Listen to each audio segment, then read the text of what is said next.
What's up, otakus? I gotta keep it down because my kid's sleeping, and yeah, it's Friday night. Um, I haven't been on for a while, but I just thought I'd jump on and you know shoot the breeze with everyone. How's everyone doing? Hope everyone's doing really well. I'm doing great. My family's back.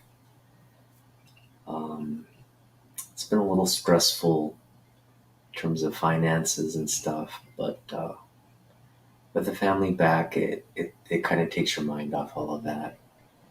And I had a great week. Um, in fact, I got kind of sunburned today, if you can tell. I was outside with my kid playing. He's really into like baseball and riding his bike, so it's a fun phase to see him just enjoying enjoying being four. He just turned four. He had his fourth birthday party on Wednesday, and yeah, that's kind of where I'm at. Now, as you know, I've just kind of taken a big step back from collecting and all the hobby stuff. And I'm just gonna kind of focus more on, things that are more immediate uh, in my life, including just my family, and um, I'm gonna be more focused on work and um, yeah, not that comic books, are like a bad thing or anything like that. It's just I just think I was a little bit, this summer was great. I had a lot of fun, but I got to really kind of, you know, we're kind of like overly obsessed with picking up books, and, you know, the brain has to manage a lot of, you know, has to manage life. And if the brain, like 90% of the brain is just focused on, what books we're going to pick up, it is a big kind of distraction. So, luckily, you know, we've been pretty good about it. I haven't picked up a book since, I think, the last book I picked up, which is, I think, that Doc Ock book, which was a couple weeks ago. But we have a lot to talk about. There's a lot going on in the hobby. Also, I've been reading more comics these days. Uh, and so I just wanted to get into this book here. I'm taking my sweet time with this one. I'm maybe a quarter way through the book, but I'm really enjoying the old stories of Superman. Now, I've read Silver Age Superman in the past. I think the greatest Superman stories ever told way back when I was younger, and yeah, I really appreciated those stories. But um, kind of getting back to like all the early Action Comics, sort of the more relevant ones, has been a real treat. Um, you just see like how the characters evolved from the early days. What I wanted to bring your attention to is, now, for those of you who haven't read this book, I think the most interesting part of this book is this. Um, it's essentially sort of an, um, I guess it's like a dedication, or like uh,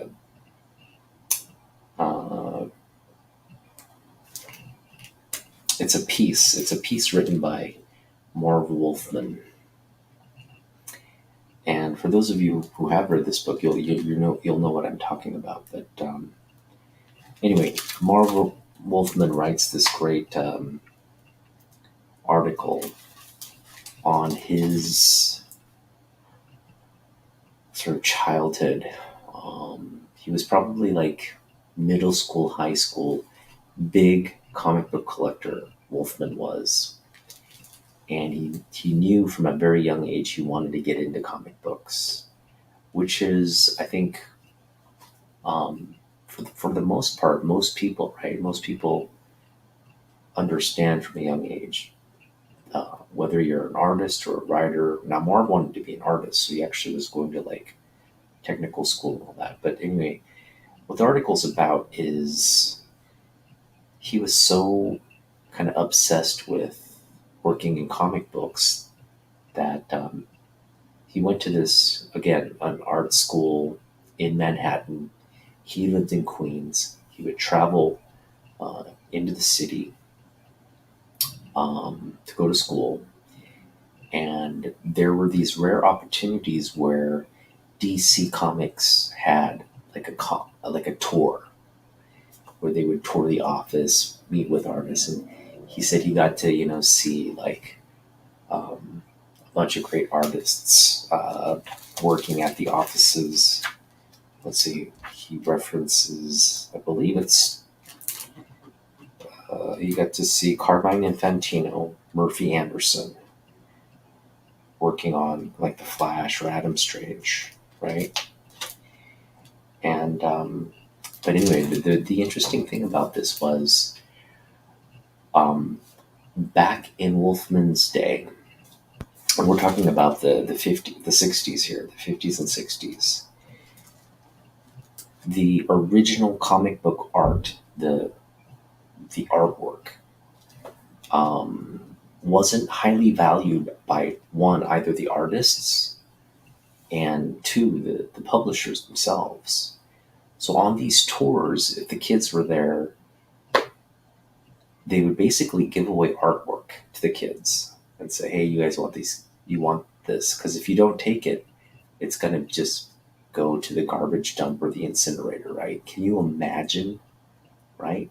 Like original Carmine Infantino art or original Wayne Boring, right? Like just original like golden age artists' work just being tossed around like garbage, like had absolutely no value to people, right? Well, Wolfman as a kid and all his comic collecting buddies essentially had their free reign on as much as artwork they could hold and carry back home with them. And they apparently took like armloads and just rolled everything up and took just armloads of original artwork back home. And apparently Wolfman over the years sold some copies, um, and I'm sure he made quite a pretty penny with that. But of course, he was in the industry as well. He became a creator. But then, the hobby got going, and this kind of original artwork is now, priceless essentially. So Wolfman was really had that foresight.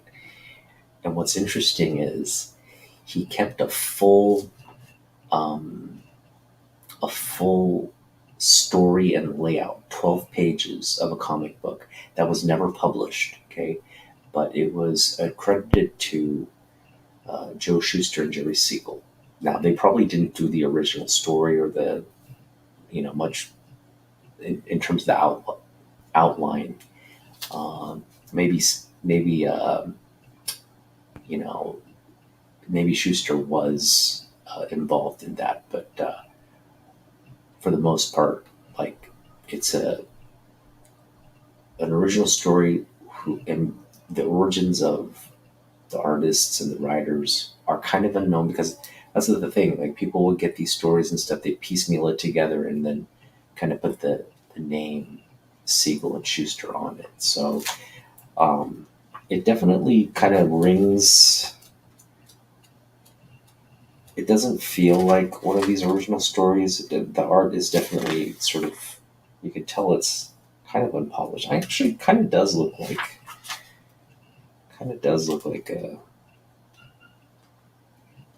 like Schuster's work could be. But anyway, it's black and white. Again, 12 pages. Marv Wolfman gifted it back to DC, and it's printed in this, again, never before published story. And it's a great story about this lawyer. Well, it's about this actor who played villains his entire career, and then he decides not to, because his family, I guess he had issues with his family. He wanted to play heroes, but they, I guess, were a barrier to that. So he basically wills his entire fortune to whoever does the most heroic deeds. And this gets out in the news, and you have all these like fake heroes, like faking accidents or like crises to, promote themselves, self promote, and try to win this money. And then, anyway, Superman and this lawyer who's sort of the he oversees the will. They go around like finding out all these fakes and rescuing people and all that. And then toward the end, this guy falls in love with the niece of the actor who's trying to get, will away this money. And the lawyer and the niece fall in love, or they're in the process of going through all these trials and tribulations. They get close to one another, and then he rescues her from the like essentially the family, right? The family is like trying to get rid of her. Anyway, essentially, Superman saves them, saves the day, and then at the when the family tries to get the will because of all the fakes and all these incidents, when the family tries to get the will, nullified, Superman appears and testifies and says, "Hey, this lawyer, he went out of his way. He's a big hero. He should get the money." Judge agrees, and that's how the story ends. So just a nice little, kind of. It's a decent story, and definitely have the quality to be published for sure. Just never was, but it's a great story. And again, Wolfman just hung on to this for many, many, many years, and then, I'm sure he was ecstatic to see it kind of published. I guess you'd say published posthumously in this edition of Action Comics. But I just thought that was a great. I mean, I had never known. I knew Wolfman because I think I heard an interview a while back where they said he had picked up a lot of this original art from the DC offices back when he was a kid. I remember hearing that story. I just could never really wrap my head around what that looked like until now. Like it's obviously he had a lot of golden age original DC artwork, things that were both published and unpublished. And he really hung on to this unpublished one for a really long time. And anyway, the rest is sort of history. But what's great about this, and we're going to get to it, there's an original Wolfman Action Comics story in here, some Neil Adams comic book as well. One actually that I got signed by Joe Rubenstein this summer. It's got some, anyway, it builds all the way from, the golden age to the modern age. Just a nice collection of Action Comic stories, actually. John Byrne's in here. A lot of Kurt Swan, who was, this is like a book I have right here. This one, the one with the JFK story. So just a great book. I'm really enjoying this, and I'm just taking my time. I'm like reading like a book a night, and I think the next book I'm getting ready to read is again a Golden Age, sort of a later Golden Age story.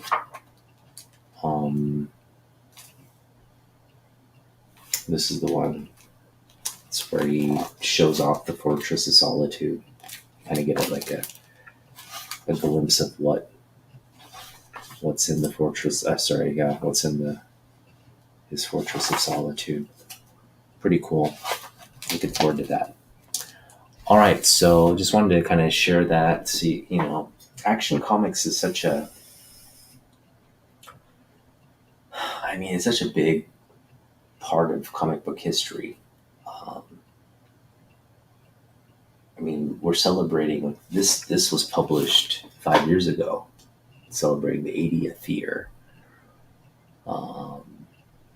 and we're 5 years removed from this, and we already have the issue 1000th that was published. So we're talking about 85 years of Superman history. So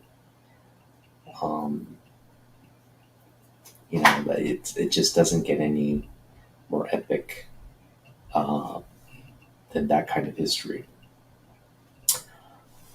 And I recently put out a video showing like sort of Jim Lee. So I guess I just put out a video where I show off my Action Comics. It's a facsimile of Action Comics 1, but it's the Loot Crate edition. And in that Loot Crate edition, Jim Lee is part of that Action Comics 1 Loot Crate edition. So, for me, I have the Action Comics 1 where Jim Lee's associated with that. He signs as the publisher, the certificate of authenticity for that Loot Crate edition, as well as obviously his foil exclusive variant for Action Comics 1000. So that for me is like, it checks all the boxes in terms of stuff to collect. Action Comics, right? Superman, first Superman, Jim Lee. In terms of his legacy character, Superman's it, right? That's me personally. You guys, by all means, if look at Jim Lee's career, and you can say Batman, you can say Wolverine, you could say a lot of things. Sexy Psylocke. Jim Lee's the person who gave us Sexy Psylocke, so that's well within the realm of things to associate him with, or characters to associate him with. But for me personally, as a Superman fan, Superman collector, Jim Lee collector, when you have those things merge, like they do with Action Comics 1 and Action Comics 1000, just sort of that. And he's the head of DC now, so just to have all those elements, have those, having a book like that signed by Jim Lee is significant. And I think, again, given the legacy of DC, and let's face it, DC is really about Superman, not Batman. No matter how much you slice it and dice it, Superman just has a longer legacy and history than Batman does. But they're both very important to DC.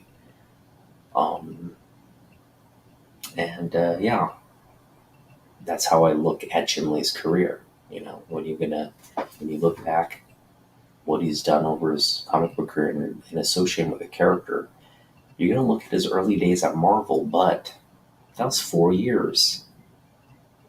4 or 5 years tops, right? Marvel. He's been at DC going on 22 years now. Okay? So all his Venture stuff, Marvel, that spans maybe a decade. Okay, a little over a decade. But when you factor in the career at DC, okay, that's 20 years and counting. So, I mean, just do the math. That's pretty much what he's going to be remembered for, his legacy at DC. And I wouldn't have it any other way. Like I've already mentioned, on multiple occasions, like even though I was collecting X-Men and I was a big Jim Lee fan, I was kind of heavily into Marvel growing up. For me, the characters that were more important from very, very early on, because I was 6 when I watched the Christopher Reeve Superman. Superman's will always be my original superhero character. And again, that's not the trajectory that most other fans have, but that's just my personal connection with that. All right, so having said all that, now I tout myself as the number one Jim Lee fan on social media, on YouTube, right? I'm the number one Jim Lee fan. And I think a lot of people kind of tune in for my thoughts on everything Jim Lee. And I think that's kind of where people view my collection as well. They think you guys are probably tuning in and saying, okay, what Jim Lee books has he picked up this time? Um, what are his thoughts on certain Jim Lee books and all that? And um, when you, hey, what's up, Ben? Ben Compton, what's up? Just shooting the breeze with everybody, talking about Jim Lee. And so, yeah, let's get to the topic at hand. We already discussed the Action Comics. Um, I encourage you to go get this book and kind of know the key books throughout. I guess the Action Comics. It's a long history. I mean, it's just a great read. Go back and read as much like Silver, Golden Age Action Comics stuff as you can, because you just really can't beat it. It's some of the best stories. It's really a bygone era, that type and quality of story. Because once comic books evolved to be sort of more adult oriented and all that, it kind of lost that this sort of classic feel. Um, like you're reading, like, Greek mythology kind of thing, right? It's like just something bigger. Whereas like today's modern stories are really more connected to what you know individuals are experiencing, or just, I guess, common social themes. I guess it's not that all that different, but it definitely, in terms of tone and you know the the way the story evolves is definitely different. They're not limited to the single 12-page format. It's now multiple issues, maybe crossovers. It's a lot more. It's a bigger sort of lift in terms of storytelling. The modern books now. Um, Jim Lee is having a signing. The books are due in October. I think October 22nd is the cutoff date. And I was also debating whether to send in books or not, but I'm not. And the reason I'm not is because CGC is charging $120 per book, per submission. Okay. So you're essentially paying $120 to have your book just signed, slabbed, and graded by CGC and sent back to you.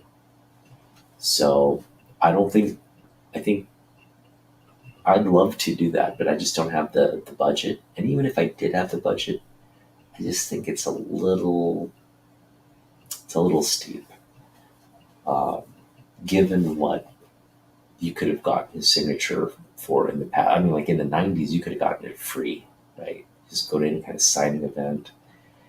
He was just going around the country, comic shop to comic shop, comic convention to comic convention, just signing free books, right? That's a bygone era too. But yeah, I mean, nowadays, again, I recently got books signed at Emerald City Comic Con when he came. This was in 2021, I believe. Um, and he did 3 books, $50 each. He wanted to get them slabbed. That was an additional.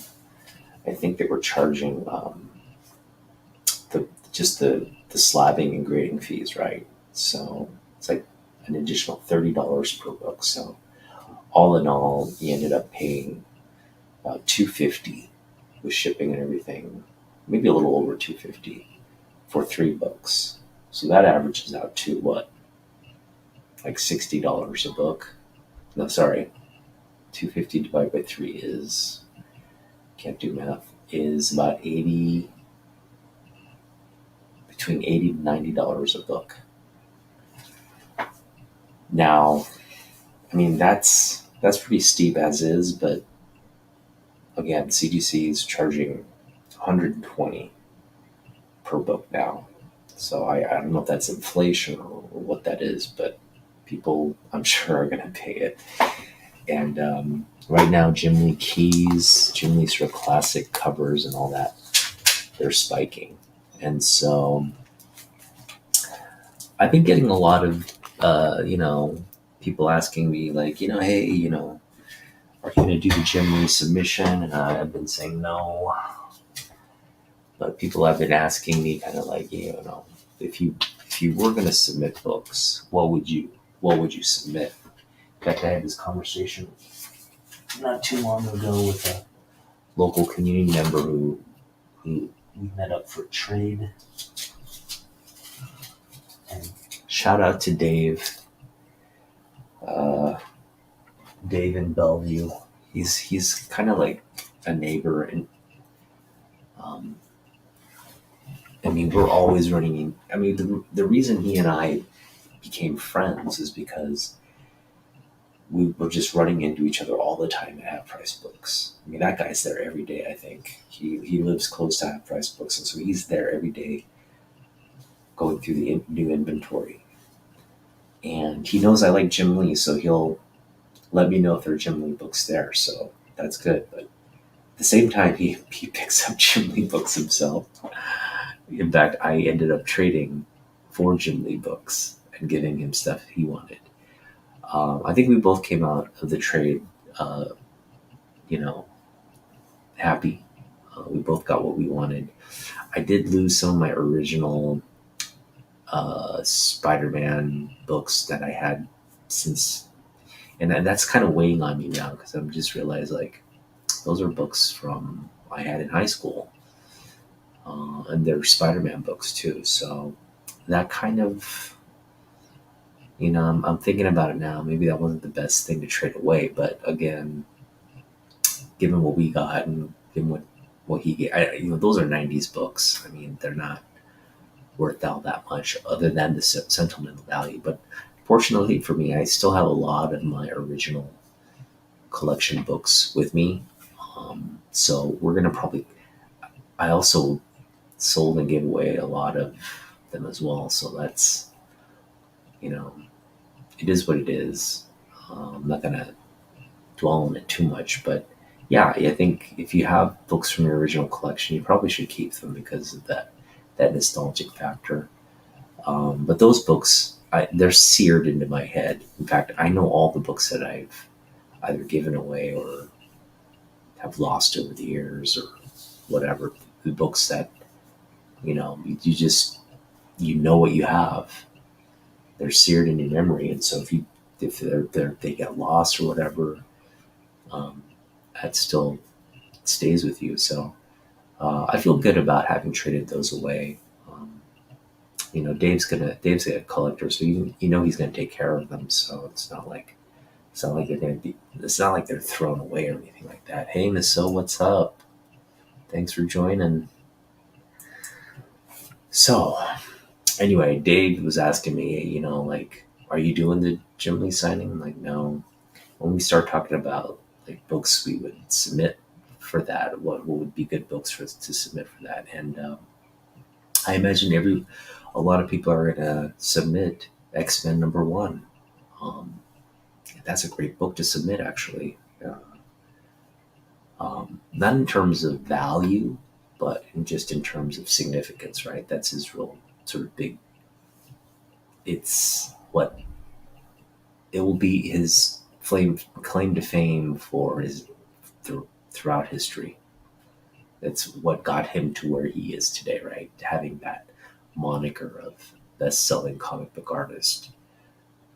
So X-Men 1 is definitely one you want to get. Now, the books I got signed at the signing were his first X-Men book, X-Men 238. 248. Um, that's the book I got signed. And also his first, sorry, not his first, but the Superman Batman. So Superman 204, Batman 608 second print, the ones where they're kind of staring back at each other night and day, Metropolis, Gotham, you know, Superman, Batman. It's just like that dichotomy, but it's a connecting cover. They're facing each other, kind of in the same pose. It's an incredible connecting cover across the two titles, Superman and Batman. So those were the three books I want to get signed for my collection, and I'm so glad I have those signed. Now, I've picked up a lot of other signed books throughout my collecting, journey, um, and they're all great signed books. Actually, like, if you take a look behind this Superboy, you got right there, Batman Damned. That's Jim Lee signed right there. That's a great cover, Batman cover to have signed. So these kinds of things are, you definitely want to be thoughtful about what you get signed. It can be just a great cover. Um, it can be a work that's just significant to you that maybe is connected to Jim Lee. But I will say this, um, the difference between sending in like a CGC. Now, if you get a remark and all that, you can probably make some requests and you can do it. But in terms of just signature, it's hard to request something like, could you sign it Jim Lee, president of DC Comics, right? You can try to make that request, but 9 times out of 10, he's just scribbling his signature scrawl across all the books without paying attention to those minute requests and details. They just don't have the bandwidth to do it that way. So that's one minus about these kind of events. Now, if you're doing like a Comic Con and you have the books there and you're able to engage with that and say, hey, can you make it up? And that's the main reason I'm not getting any of my books signed, apart from just how exorbitant it is to submit these books.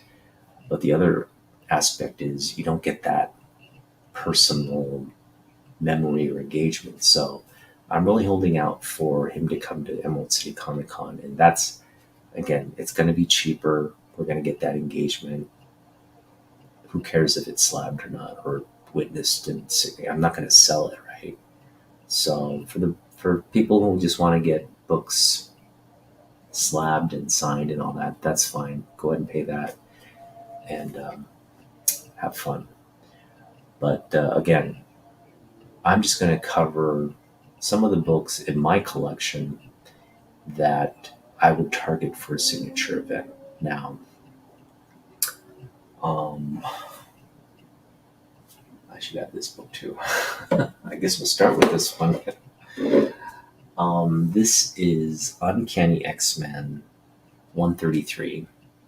And you're like, Jim Lee didn't work on this book. Why would you get this signed by Jim Lee? Well, Wolverine is a character uh, that I think you could associate with Jim Lee.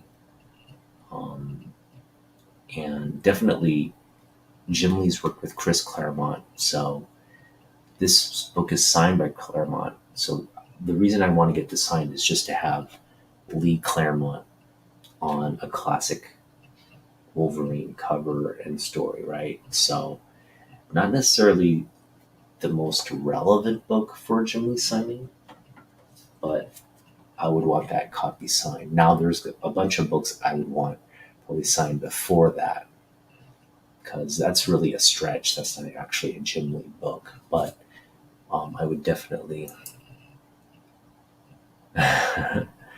Thanks. I would definitely want to get that one signed. Um, the other book, now I already got the Batman second print signed, but there's a new foil variant of the 608 second print that just came out. Shout out to um, shout out to Trev, the comic collector. He just showed off that foil variant, and man, do I want it! It's so nice. It is nice, nice, nice, nice. Like, but like I promised myself I'd take a step back and not buy books. So we'll see. I may just pick that one up, but we'll see. Um, it's a beautiful book, but again, it's the same. Already got the second print, but that foil variant just had that. It's a clean. It's like a clean, like almost like a virgin foil cover, uh, and just having that, like a signed copy of that would be great. But just having it in the collection, I think, would be nice too. So, if it's probably, I mean, it's ingenious. Like, first of all, Jim Lee's a marketing genius. The fact that they're publishing this right in time for the Jim Lee signing. See how that works? You're going to see a lot of people, especially into Jim Lee collectors, pick up that book, send it to CGC, get it signed, and have it come back. Now, if you're going to pay $120 for the event, you might as well just get the second print. Now, that's a big lift. It's a $200 to $300 book for a high grade copy of 608 second print. And those don't come around all that often. If they do come around, they're not particularly high grade, right? So, but that's probably the top book I would get signed for Joe. I think the duel. If you're gonna get that one signed, you can get the Superman and just have it as like a connecting package, which is what I already have done. So that's the first thing I would recommend if you're gonna submit. Here are some other considerations. I hope that you kind of take my advice on. And we'll just go through it. And again, these are my books, but I feel like all of these books are definitely signature worthy because of, and I'll get into the reasons why, but they're all sort of key Jim Lee books. And what I mean by key Jim Lee books is they're not keys, they're not key books, but they're key books for Jim Lee's career. His first work on a character, his first, cover, or his first work for DC, things of that nature. So we'll get into that. All right. First up is Alpha Flight 53. This is Jim Lee's first comic book cover, and it features Wolverine. Enough said, right? The tough thing about submitting a book like this is, first off, it's a yellow cover, And there are so many. In fact, this one has it as well. You can see the printing. There's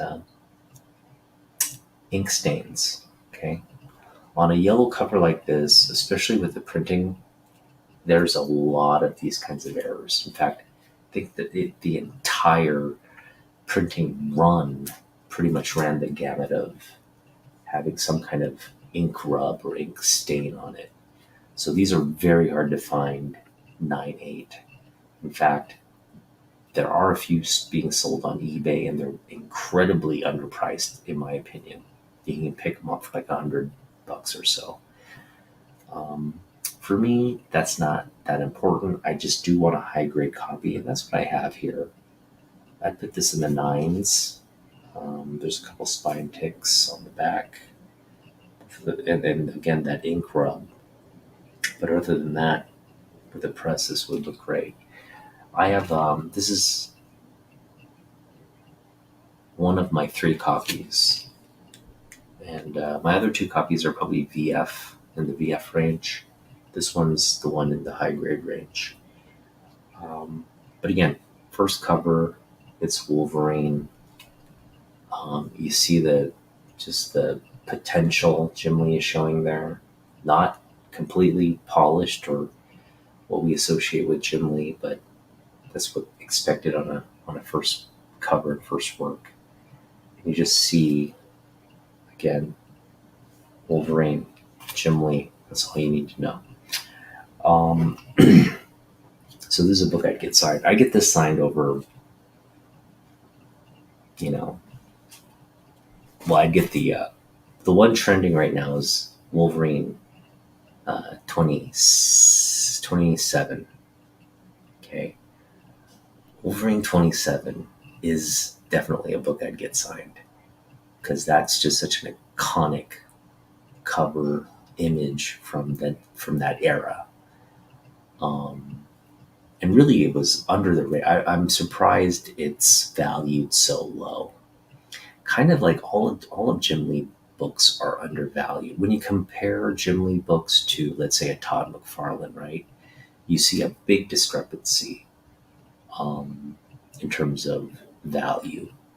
Like people will go out and pay a lot of money for Todd McFarlane books, but Jim Lee books, for the most part, um, aren't. Nothing's going to be incredibly expensive. Although the Batman 608 second print is a pretty high value book, but when you compare that to some of Todd's books, it's just a difference. Yeah, I think part of it is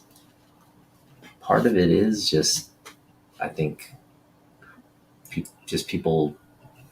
It's unfortunate that people can't see like Jim's overall, like, I'm just saying from like a collector's perspective. If you're gonna collect an artist, if you're gonna latch on to somebody, um, it's sort of perplexing why Jim Lee doesn't have more um, of a stronger fan base, right? Um, I think that's changing now because of his status at Jim Lee right now. I don't know if being controversial necessarily earns you more fans or anything.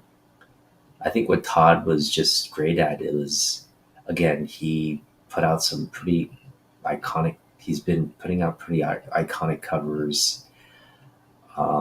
He's definitely more outspoken, and Spawn was.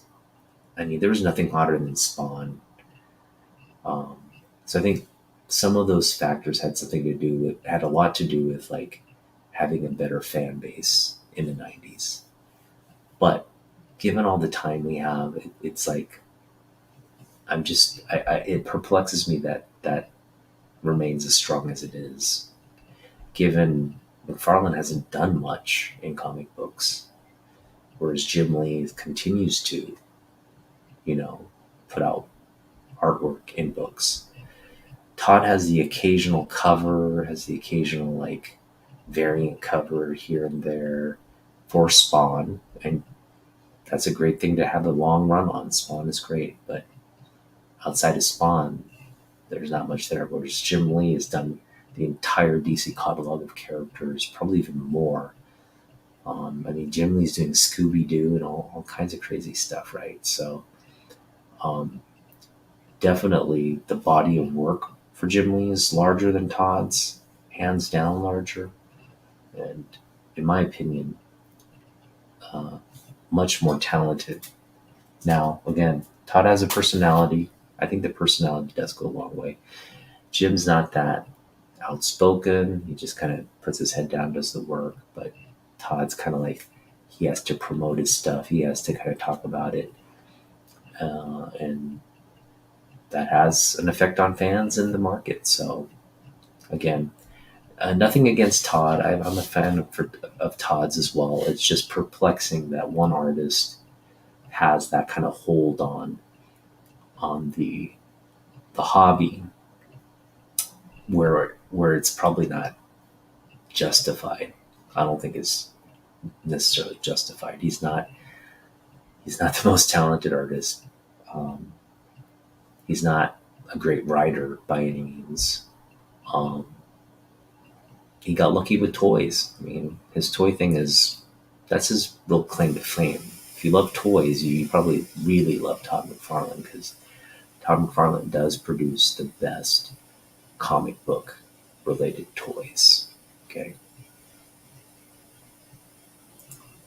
I agree. I absolutely agree.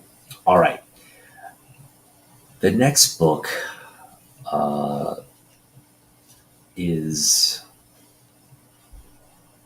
Superman Man of Steel 119.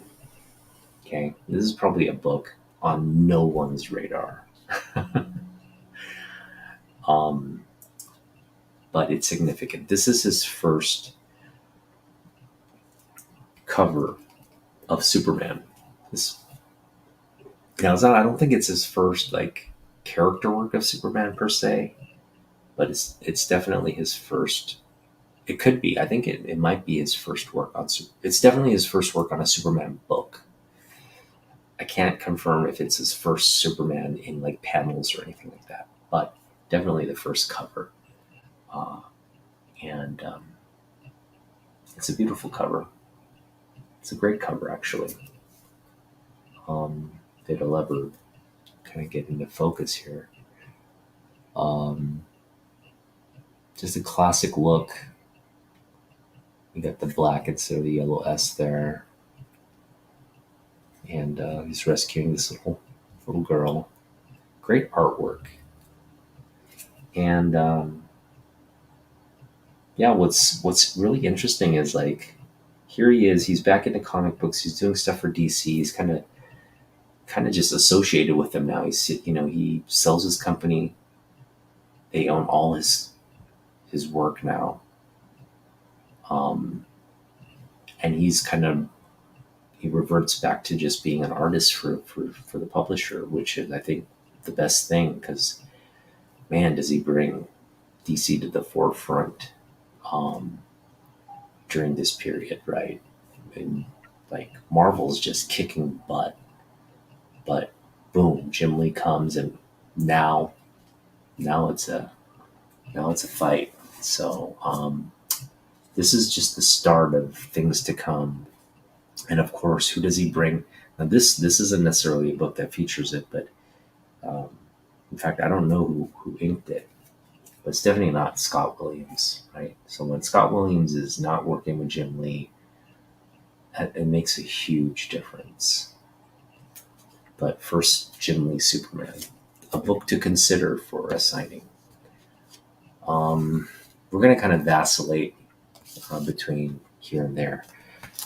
The next thing is the first Batman. We have the first Wolverine, we have the first Superman, and this is definitely a debatable legacy character.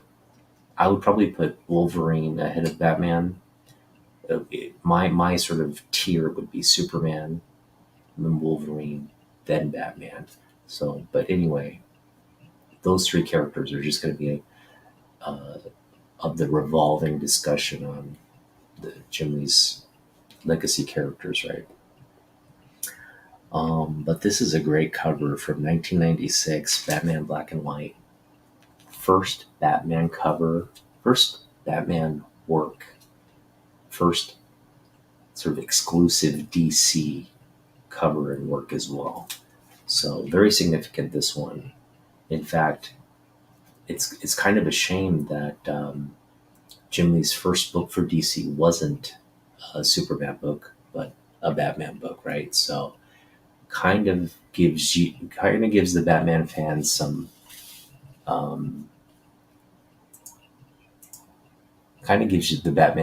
some sort of artillery for that argument. This book is 1996. Yeah, first Batman work. Great cover too.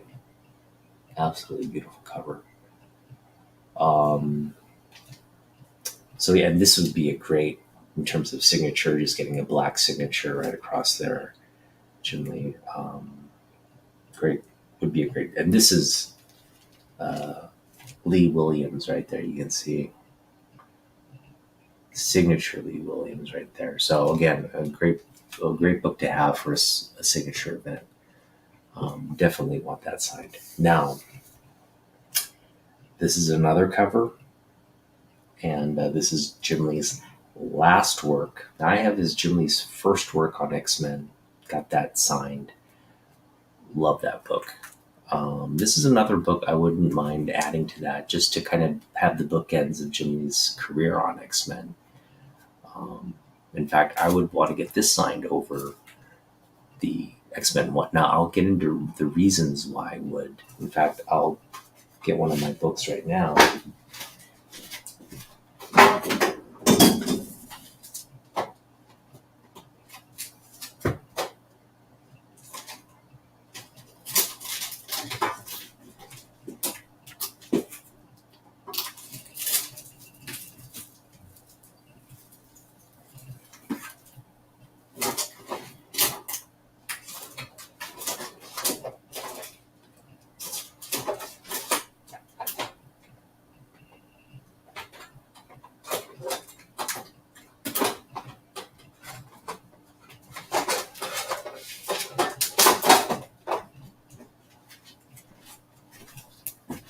Now, don't get me wrong. I've said on many an occasion, like, this is a book I'd get signed.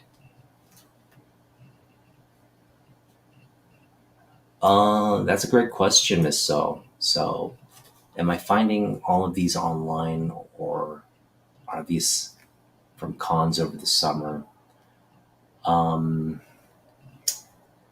This book was off of eBay. This book was from the quarter bin at Half Price Books. And this book was also from eBay. And eBay is a great place to find deals. This is like 9/8 Candidate newsstand. I got it for $20 back in the day. So if I were to get this signed and slabbed, this would probably come back 9.6 at the minimum, potential 9.8. But I mean, that's, if it came back at 9.8, it'd be a huge book. I think this is trending up to like $300 now. So, which is still undervalued considering such an iconic image, right? But definitely would get this one signed. And I think a lot of people are. But the reason I get this one signed over something like this signed is just personal. Because for me, you obviously want scarcity of something, right? And right now, if you go out and get this signed by Jim Lee, he's going to sign his modern signature to it, which is great. But that's going to be the bulk of the signed books for this. Because CGC wasn't around when Jim Lee was doing this kind of signature, his 90s signature. Okay? So there weren't like submissions, and Jim Lee was doing some kind of witness event or something, and he's signing this 90 signature. But having said that, there are a lot of these sort of unwitnessed Jim Lee signatures out there, and it's the 90 signature.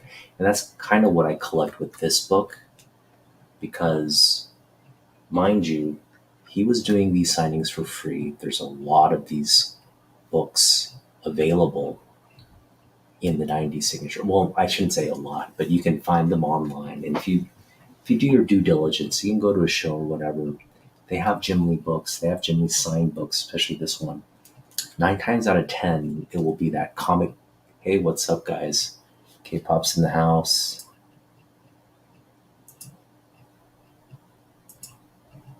Nowhere Bound's in the house. Thanks for hanging out, guys. The 90 signature is the one you want for this book. At least that's the way I look at it. Now, it's a big book. Jim Lee, obviously, this is a historic book. So if you get Jim Lee's signature on it, 90s or modern, doesn't matter. It's significant.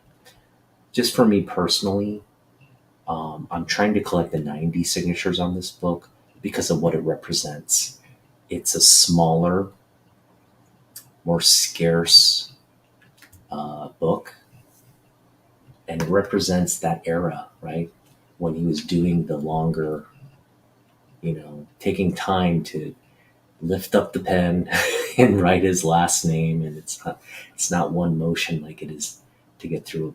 I mean, it's a smart thing that he does the modern now. It's just a quick signature, but back in the day, he was really signing out his name, right? So that's what I love about that. It's just that era, that memory, that people who lived through that, people maybe got a book signed by him in that era. That's what it is. It's kind of like the reason I collect newsstands. The newsstands represents, if you have a high grade newsstand, what you're essentially saying is you got a book off a newsstand that was handled, not carefully placed in a bag and board, but handled and had it preserved throughout the history, or the age of that book. So that presents a higher scarcity of collecting challenge, which is, I think, why more people should be focused, or collectors should be more focused on newsstands than the directs. Directs are always, if you have a low grade direct, there's nothing worse than that, because that's saying some comic book shop bring it through the ringer and then you ended up with it, right? What's so special about that? It's almost worthless. If you have a high grade newsstand that was out there in the wild, literally on like a shelf or like a spinner rack with its spine bending and all that, if you get that's special. So that, for me, the newsstands always has that added appeal, because it's a bygone era. The newsstands are a bygone era, but that's the foundation of how comic books were distributed and sold for so many years. So it's a celebration of that, actually, the newsstand copies. Glad you're having the chat together. Great. All right, guys. We're continuing on. So, like I said, now I wouldn't get this copy signed. This is my 25-cent beater copy. It's got a split spine. It's a newsstand copy, though. It's probably like a 2.5 for a modern book. A 2.5 for a modern book, but I love it. It's even got the sticker. I'm not taking that sticker off. I got this for $0.25. And do I think this is worth $0.25? Hell no. I think it's priceless to me. It's a beat up book that I gotta have price books. But again, Jim Lee's last book on X-Men, significant. So I think the two books, if you're gonna collect Jim Lee X-Men and all that, obviously you want to get that Wolverine cover signed. You also want to get the first work on Jim Lee X-Men, which is X-Men 248, and then X-Men 11, his last work. And we're talking about a period of maybe 3-4 years that this took place, right? From his first book on X-Men to this last cover. We're talking a span of 3 years, but man, what an impact Jim Lee had on this title, on these characters. And mind you, this right here, all these designed characters, the sex from Sexy Psylocke to Jubilee and all that, that was pretty much immortalized by the 90s X-Men series, which brought in another generation of X-Men fans. So that's something to keep in mind.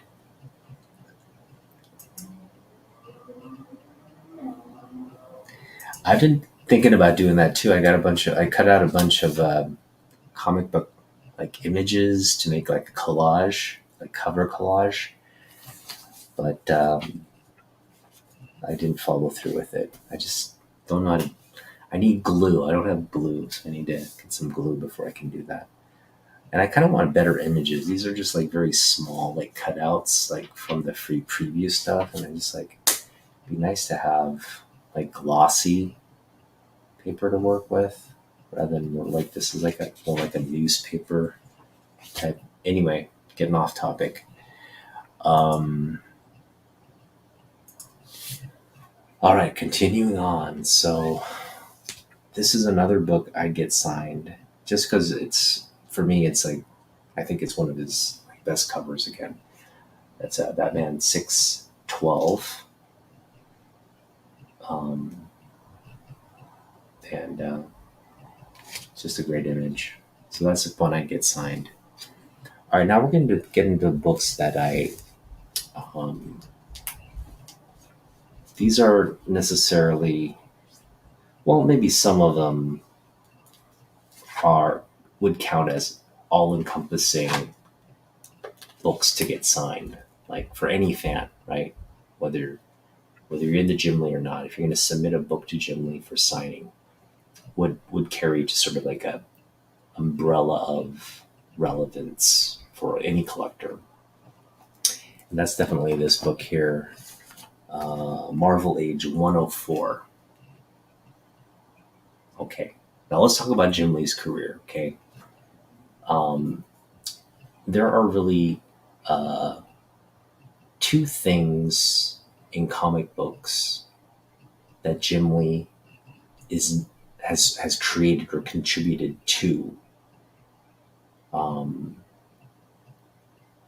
that deserves more wide scale sort of recognition. Okay, one is the Wildcats. That's his original, like team comic book. His original, innovative uh, design and creation. The other is Sexy Psylocke. Okay, those are the two things. And if you look at, I mean, in comparison, if you look at like, um, if you look at like Todd McFarlane, okay, Todd McFarlane gave us Venom. Okay, that's Todd's. Todd also gave us, Spawn and all the related Spawn characters, right? Um, I mean, like King Spawn, Gunslinger Spawn. All these like iterations of Spawn are Todd's work. So, I think anytime an artist has that original, like you want to get a Wildcat signed by Jim Lee, the '90s signature, mind you. But the other thing you want to get signed is, now I don't have a Wildcats book here because I don't know, maybe at some other point in time I will want a Wildcats. Actually, I take that back. Um, I want to get the Malibu Sun Wildcats signed by Jim Lee, not just the Wildcats one. I want to get the Malibu Sun one. What's up, fanboys in the house? Dude, it's Houston and Seattle battling for first. I think we uh, we gotta stop being friends for at least until until October is over. Um,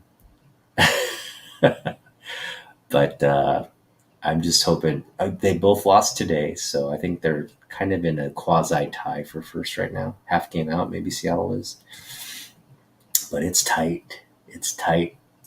It'll be fun. All right, so we got a good crowd in the house here as we're talking Jim Lee books. So, um, why is this book significant? It's first of all, Jim Lee drawing himself on a cover. This is the first cover appearance of Jim Lee. Okay, and he's got this big cheesy smile as he stares at. Uh, I'm just wondering if he actually had a model, like a model for the Psylocke concept. Like if you're sitting there looking at like maybe like a nude model or something, maybe or and sketching Psylocke or something. Well, I don't know what brought about this, but it's magnifique. Okay, sexy Psylocke is a gift from Jim. We have to appreciate that. So if you're a Jim Lee fan and you're not a Psylocke fan, then I question whether you're a Jim Lee fan at all.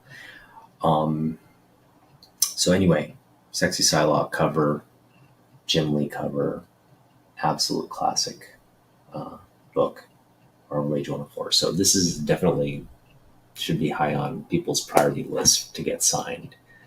Um, in all honesty, having this book signed is means more than probably any other book outside some of the ones we've already discussed, right? Like first Batman, first Superman. This is not first Psylocke, but there's a separate first Psylocke cover that you could probably get signed. But I think this would take precedence over that just because of the just how iconic that image is. Okay, um, that's actually Scott Williams, Will Spertasio, and I think that's Brandon Choi. I don't know who that is. It's some dude there, but they're all the comic book people. All right, now these next choices are again what I would submit has, and they don't have the broad sort of universality of significance for a signing. But I hope what you can do, actually, before I get to that, there are a couple here that you could get signed. So before we get into the books that I have two more to show off, this is another one I get signed, the Hush double feature. And that's because it's just a great cover, but it's also, this is not your standard, you know, fare for Jim Lee signing books. This isn't actually, it's a pretty rare book. Um, again, it features 608 and 609. 610 is the first appearance of Hush, so it's not key in that sense. But again, for the series, this is one you could consider. And we just talked about Sexy Psylocke, and I think this is, and I love Marvel for having done this cover because prior to this cover, it was just a trading card, right? You'd probably get the trading card variant if you're really into this image. But yeah, absolutely. Couldn't agree more. That's a nice cover. Have you read all the books you've bought so far? No, I have not read this book. I don't read. Um, so I don't like to touch my books. I like to. So I'm a very. I know I talk about like picking up low grade and all that is fine. Like I talk like that. Um, and I stand by it. I don't mind picking up low grade classic books, especially older books. But having said that, I also don't like just because it's low grade, I don't sit there and treat it like it's low grade. I actually take care of it in the condition that it is to preserve the condition, whether it's low grade, high grade, whatever. I respect the condition of it. So I will keep it in the bag and board. I don't take. I mean, I'll read if it's a book I really am curious about or something. I may read it because that's what I did back when I was collecting. I would get the books. It would be in a bag and board, right, and keep it in there. But I would read them back when I was collecting. I'd take them out. I'd be very careful, right? I'd hold the page. I'd hold the page like this and just kind of flip through. I wouldn't put any stress on the spine. I'd just be lifting the pages, right? And even that is somewhat of a strain on the book. So, but that's why I think I've had, books from my original collection still warrant like high grades because of the care I took um, in terms of reading them. So back when I was collecting when I was younger, definitely I read everything I picked up. But having gotten back into it, I'm not I'm not into stories and stuff, all that. I kind of, that was, I got that out of my system when I was collecting as a younger person. Now I'm really just collecting these as like nostalgic, you know, these are valuable books. So that's kind of where I am. Like, I understand the value of these. I don't necessarily, if I want to read it that badly, I'll go to the library, I'll check out the book and read it. You know, um, I don't need to, I can flip through this, I can skip around. That's a better read for me. And it's collected, right? I don't have to go out and individually buy these books. So, yes, thank you for asking that. I know it can come across as like, oh, yeah, I read these books and then put them back. No, some of these books, I mean, this one, I don't think I've even ever opened. I don't even know what the inside of this book looks like because it's never been opened. So that's kind of where I am.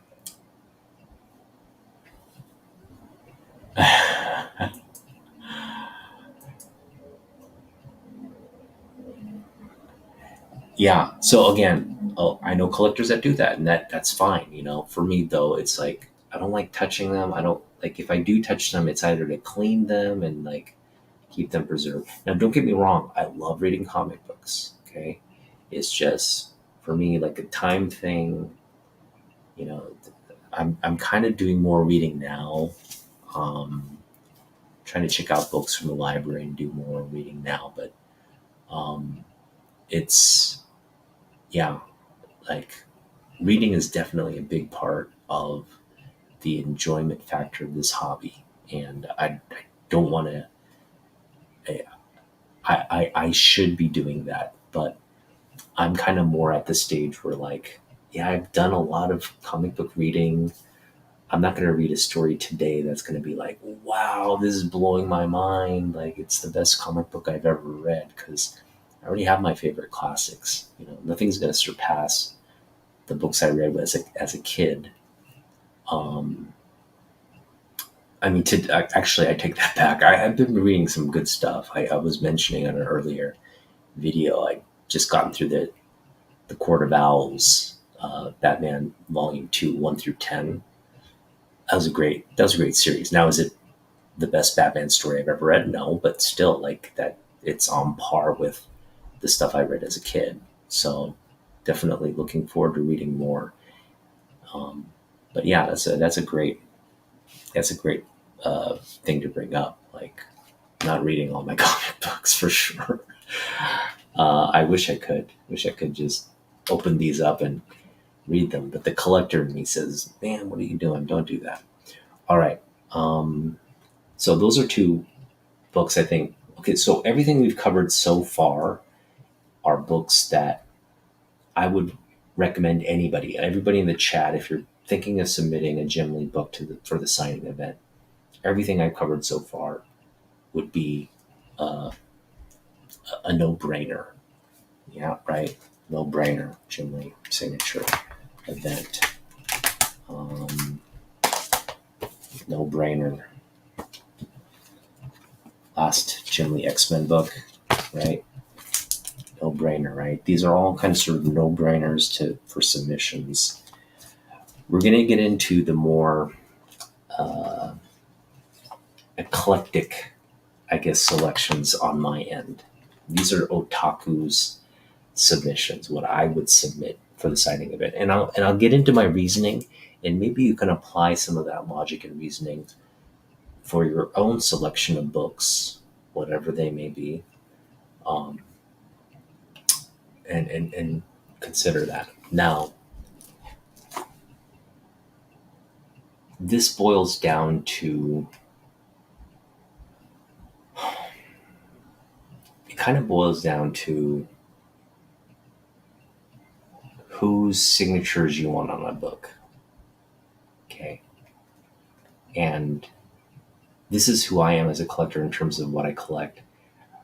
I have the artists I like, the artists I really put sort of a head above the rest. Um, and so any combination of these folks on a book would be significant for me. Case in point, like I recently got this book, got it over the summer, and what it was initially was just a signed copy by George Perez on this classic key book. Okay. I took this book, again, signed by Perez, to the Wolfman signing this summer at SummerCon, and I got Marv Wolfman's signature on it. Awesome moment. And now I just have this Wolfman Perez on a Wolfman Perez book on a classic key book. See where I'm going with that? So this is just a big book by itself, right? Because it's got one of my favorite writers of all time, one of my favorite artists of all time, one of my favorite duos, writer and artist duos of all time, right? That's immortalized now. Where does Jim Lee fit in all this? Well, Jim Lee is the president of DC Comics, so having Jim Lee sign with president of DC Comics, it's not just a Jim Lee signature. It's going to be Jim Lee, you know, uh, president of DC Comics. And that'll make this book a significant book. Now, any DC book, doesn't matter what it is. So if you like Jim Lee, if you wanted Jim Lee to sign a book, whether it's a CGC signature event or whether it's just a personal meeting, take whatever DC book you want. Maybe it's the Court of Owls book. It's a Capullo cover, right? Maybe it's World's Finest, Dan Mora book. Get Dan Mora's signature and then get Jim Lee, president of DC, on it. And you've got a double signature book, significant, especially if you like collecting Jim Lee stuff. So that's kind of how I'm approaching this list of stuff, right? And again, having Jim Lee's, so having this be a triple signed book, not only by these two amazing, basically, like they're Starsky and Hutch of comic books, right? You have them, and then you got like but essentially Jim's like the DC version of Stan Lee, right? You got Stan Lee signing it there. You got Jan Lee, or the Jan Lee, Shajan Lee, whatever. Jim Lee signing there as the president. So that'd be a cool thing.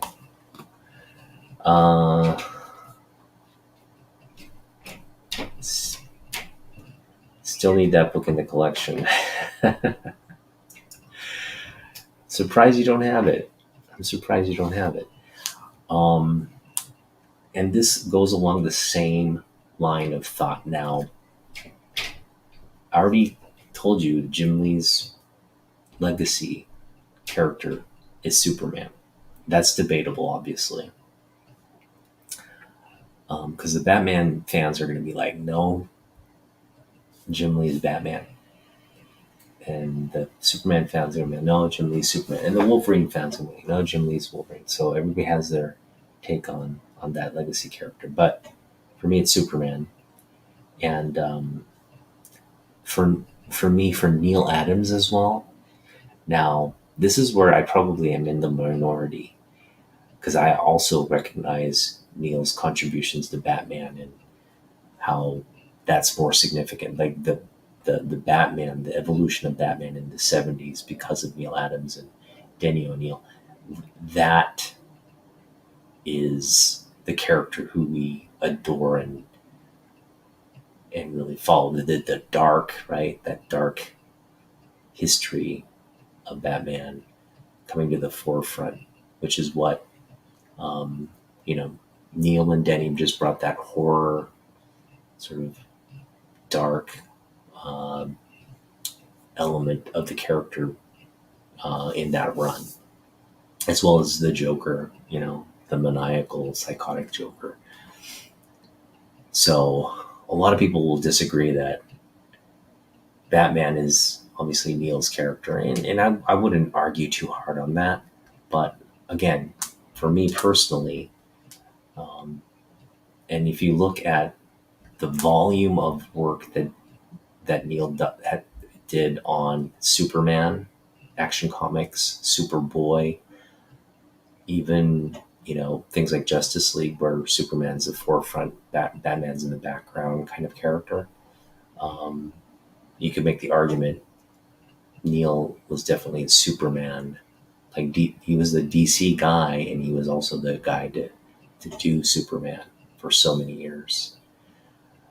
Um, and I was fortunate enough this summer. Again, this summer was great in terms of pickups, and I was fortunate enough to get a signed Neil Adams Action Comics. And this is in great condition, man. You'd be shocked at the condition of this. It's really a great looking copy. Definitely like in the mid grade, mid to high grade copy. Well, actually solid mid grade because there's like creases, but again, it's up to the grader, right? The grader can look at it. It's very very faint in terms of the creasing. I don't think you can even see it. It's there in this corner if you do see it. I think you can really see it right there. It's the level of creasing right there. Um, but yeah, great. This is so it's prototypical Neil, right? It's a prototypical Neil cover, just memorable as well. So I have this great Neil Adams, who's one of my favorite artists of all time. Now, Neil and Jim, they worked on a book together. Okay, back in the '90s, there was this book, crossover book called Wildcats X Men: The Silver Age, and they collaborated on the interiors and the covers, the A and B covers for that book. I don't have Neil signed. Well, I mean, I could. I think there are a couple Neil signatures for that book, which I could pick up and then get Jim Lee's signature on it and have the two creators on that book. And then that's something I may do someday. I just need to find a Neil signed X Men Wildcats Silver Age.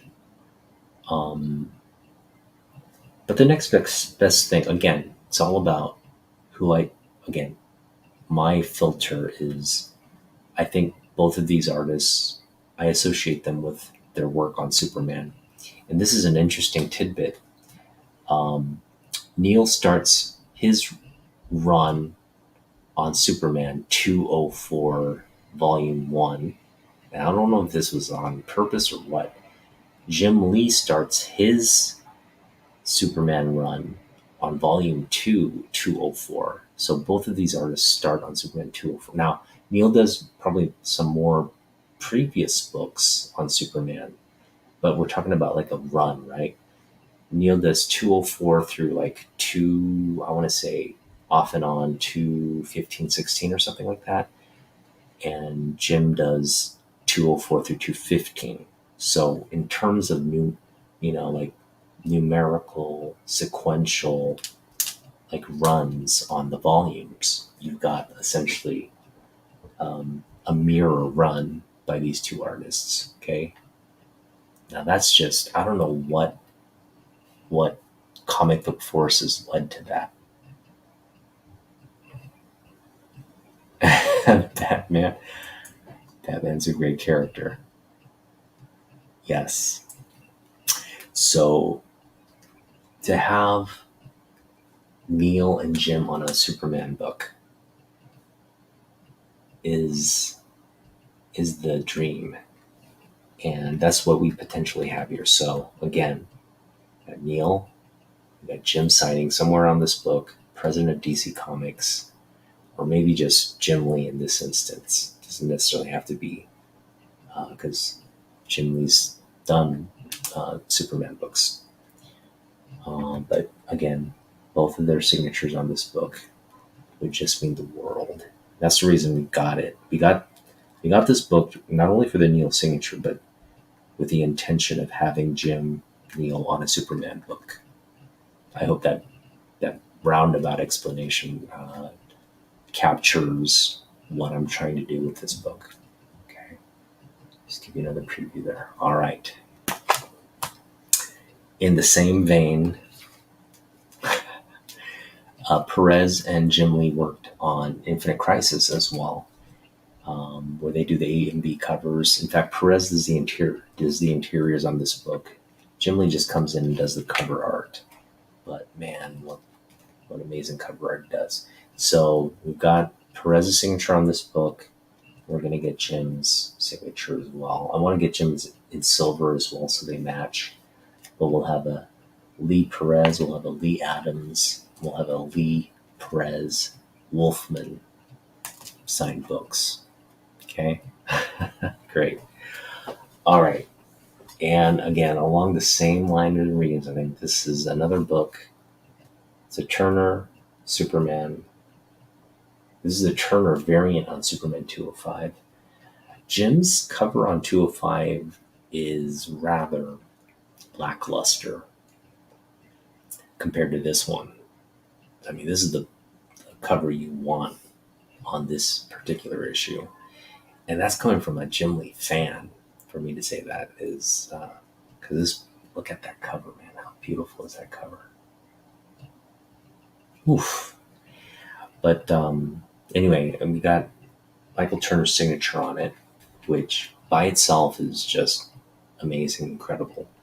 But again, Jim Lee worked on the interiors of this book, and just having Jim Lee, the president of DC, sign this book along with Turner, just for me would make this book over the top. So I hope you kind of, this is the kind of, I think, thought process you should put in any kind of signature event or whatever. Like, don't be pleased with just, and this is the thing, I don't necessarily think like you can make a connection to a book, but the person signing the book doesn't necessarily have to have contributed to that book for it to be relevant. That signature. Now, a lot of people disagree. A lot of people think if you didn't work on the book, what good is a signature? Or if you're not so in that sense, like, Stan Lee signing a DC book makes no sense, right? Until to a certain degree, I agree with that kind of logic.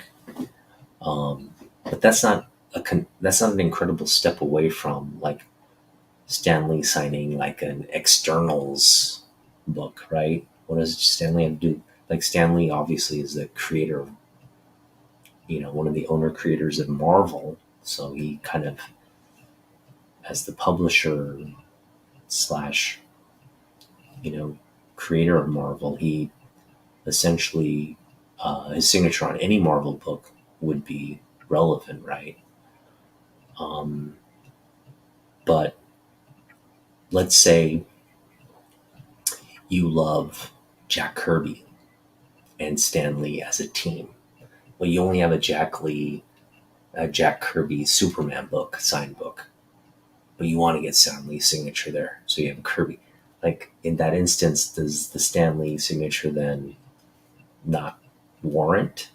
No, because it's your book, right? Ultimately, you get to decide what you want in your collection. So, if you think Stan Lee's signature on a Jack Kirby DC book and having the Kirby Lee, like by all, obviously this is a hypothetical because Stan Lee's no longer alive, but that my point is, feel free to get any kind of book signed by anybody you want if you think that's significant to you. There are no rules for this kind of signature stuff.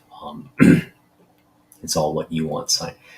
I was at SummerCon this summer, and a guy he had Larry Hama sign his. He had a Snake Eyes mask and sword. Okay, and he had Larry sign the mask with the Arashikage symbol, which he thanked me because it was like my idea, and he's like, dude, that just made this collectible, because he would have just, had he not had that idea, he would have just had the signature, but now he has a Snake Eyes helmet and the sword with the Arashikage like tattoo on it, and like that collectible, anybody who, if you were to look at it, you'd want it. Just an incredible piece that he got signed. I was just like, dude, I was looking at that, I'm like, dude, man, you basically got the signature of the event with that item, because that's a big item. The Snake Eyes. We're talking about the straight visor, okay, the straight visor, not the goggle Snake Eyes helmet, but the straight visor plus the sword is a Snake Eyes sword. Man, was that a badass collectible that he got signed and sketched essentially on that. And so I was just like, wow. So these are what signatures do. They just add that wow factor. So just make sure it's relevant to you. Um, because I mean, obviously, like just putting random signatures on stuff, when you could be more thoughtful about it and have it mean more by having a better association with it, is obviously better. But by all means, if it has no association and you want it to be random, let it be random. um, Got to get the SIGs where you can while you can. Yeah, that's a great point. I think that's, for me, what got me into and I'm sure, I'm curious to hear how all of you,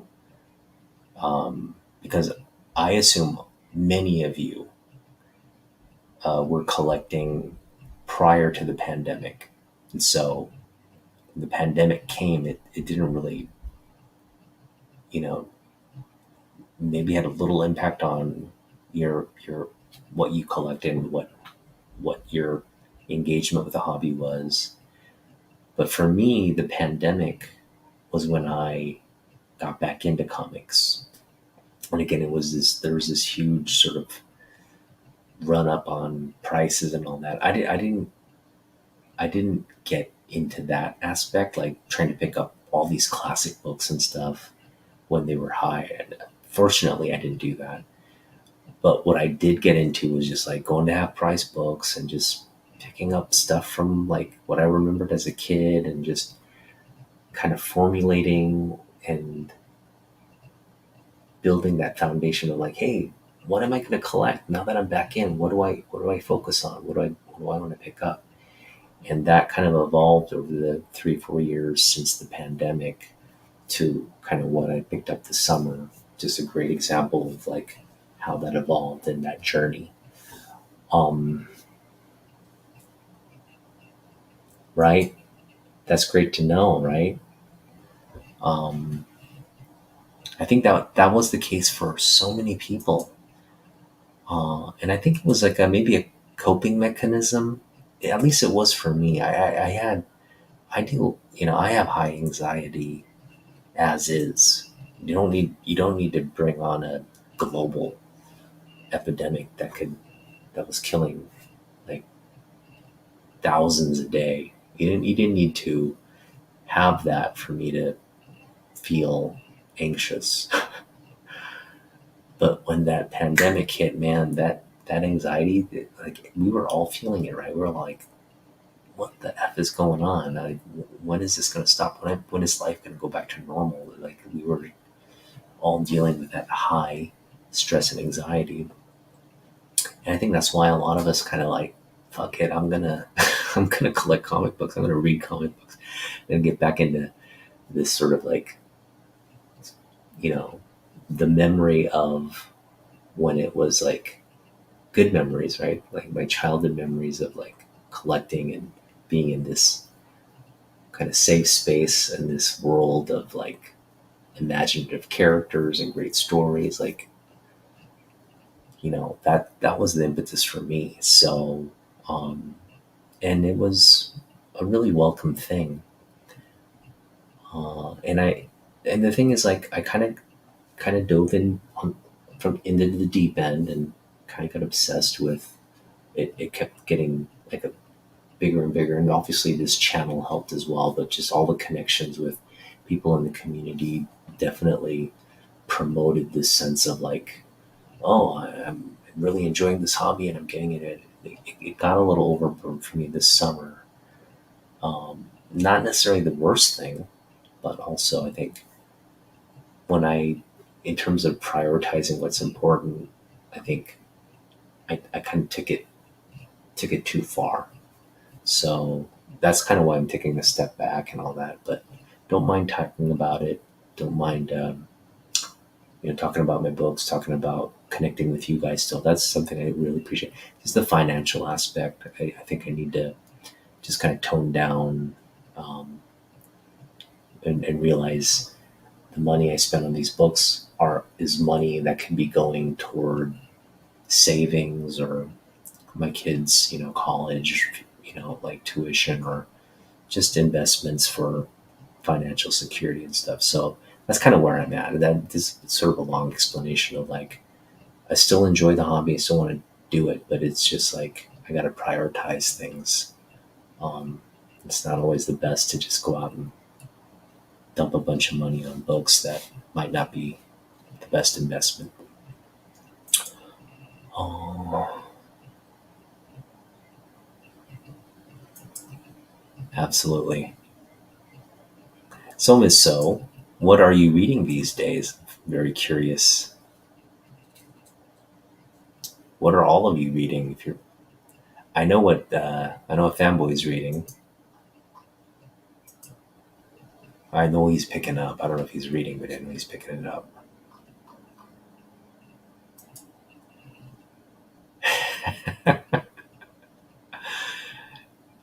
Yeah, there's a part of me that wants to like, this isn't this financial security on some level? Yeah, I guess. I think this will be, again, stuff like this, like 10, 20 years from now, when my son, um, this becomes his, right? Hopefully he gets into, I want him to get into comic books. I think he will get into comic books. There's just no way around it because his dad is so into them. I'm already brainwashing him. Like, we were looking at this together today. I'm like, this is Superman. So he's getting the history. But I'm hoping these books are worth something when he's old enough to appreciate them and they become his at some point. Um, I hope he values them because the outside world value. I mean, I know the outside world will value them, but not every book is valued the same, right? Some books are just sort of universally recognized as like a big book. Then other books um, hold value to me probably more than other people. So, um, but yeah, I mean,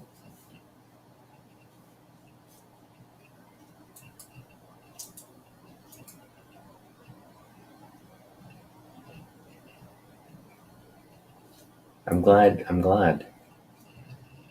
Um, I don't, I don't think I talk about this all that much, but uh, I think manga is the better, is just better, and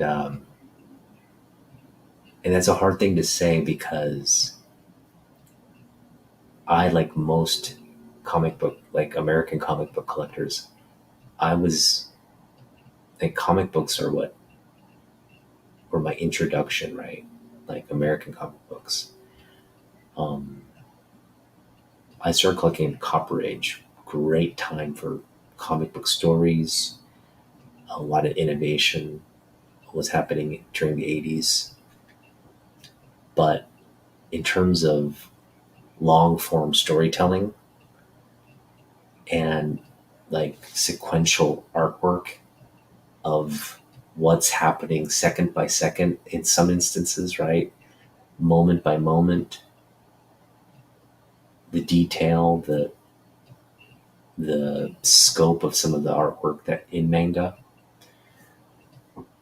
it's hard to make an argument for American comics for those who've read and really appreciate manga, and especially when manga makes its way to, again, high fidelity animation as well. So you see it in the print format.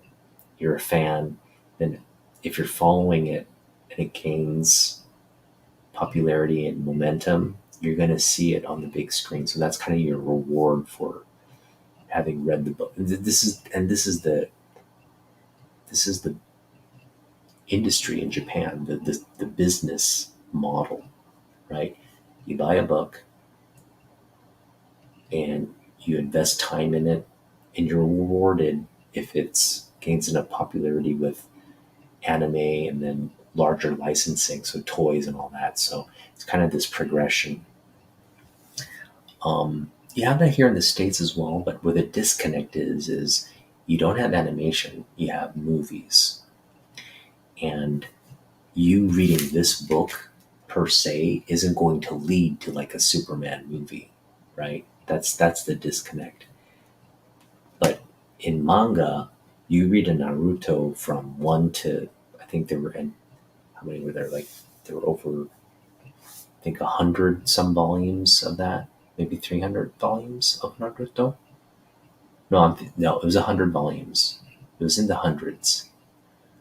Um, that's a that's like a decade's journey, right?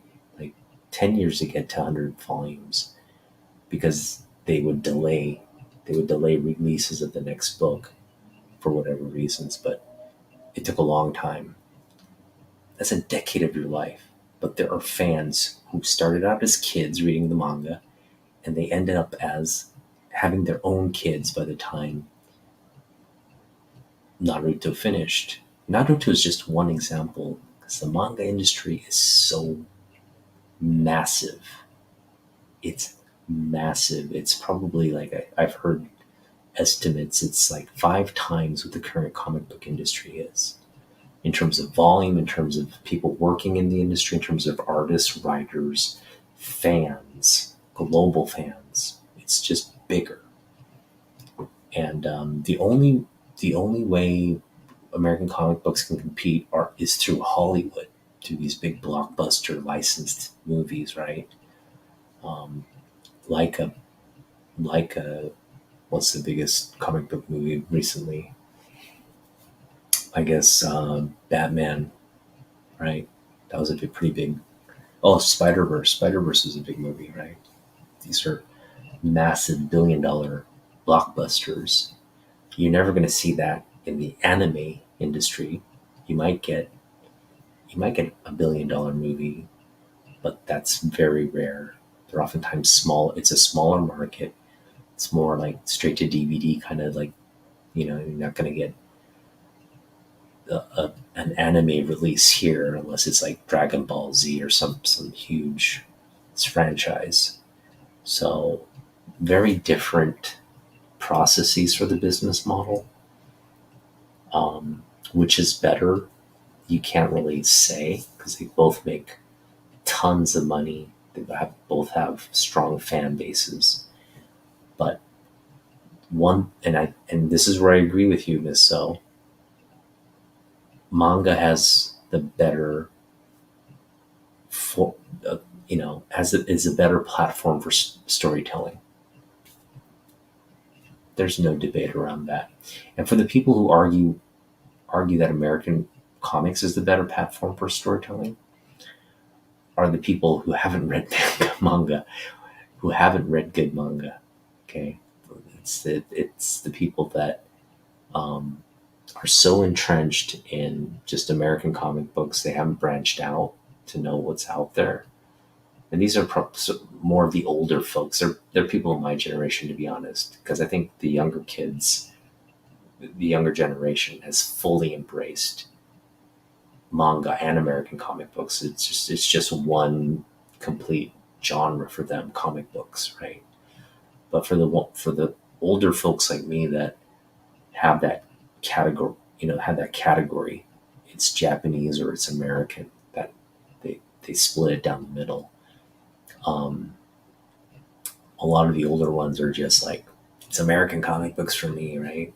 I don't like manga. Well, I can't get into that stuff without really understanding what it is.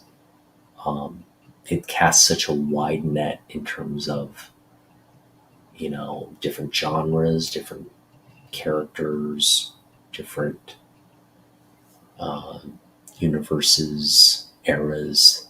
Just it runs the gamut of creativity off, and it's much like what American comic books now, what it now represents. American comic books also have so much diversity, but it hasn't diverged much from the horror, again, the horror, science fiction, fantasy, and the superhero. These are sort of the five main, I guess, genres of American comic books. Whereas if you were to, you know, look at what I mean, there's an entire sports genre in manga where they just like characters are just learning how to do like random sports, and that's the drama. Is that they follow this like basketball team or they follow this like archery team. Like that doesn't exist in American comic books. It's rather mundane, right? Just everyday kids showing up to school and practicing archery, and there's a story around that. But it works there. They also have a whole genre of like cooking, like eating and cooking, like a like like an up and coming chef going through the rigors of learning the craft of making dishes. That's a comic book. Or a boxer. Like there's just all kinds of like genre stories like that. That if you're into that kind of thing, you have a channel to enjoy. But in American comic books, it's kind of like they have very specific lanes, and they don't diverge much from those lanes. And these are lanes that have existed for 50, 60 years, probably longer. And I think for American comic books to really compete with it, first of all, it's not a competition. Go to anybody in Asia and say, what would you rather read? The Shonen Jump magazine or X-Men? I can tell you right now, they're like, what's X-Men? It's the unfortunate or fortunate state of things. But my biggest pet peeve, though, okay, and this I think has a lot to do with just people people who aren't into manga or who don't appreciate manga, is it's just ignorance, really. It's a cultural ignorance, and that's something that's not you just can't overcome in a day or even a year. It's just something you're inherently, if you're ignorant, you're just going to be inherently ignorant. Nothing's going to change that, unfortunately. Um, But the inherently ignorant thing that continues to bug me is, um, let me see here. Where's that book? Here it is.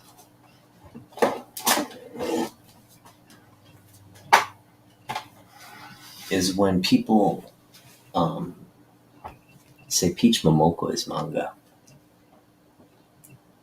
You know, they think Peach Momoko is like manga style.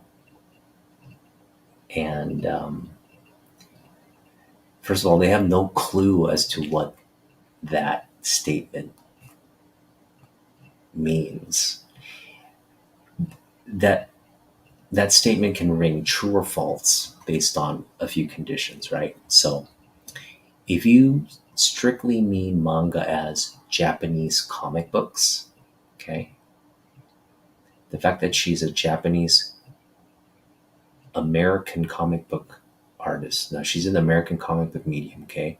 But the fact that she's Japanese and you're just coining it as she's a Japanese comic book artist.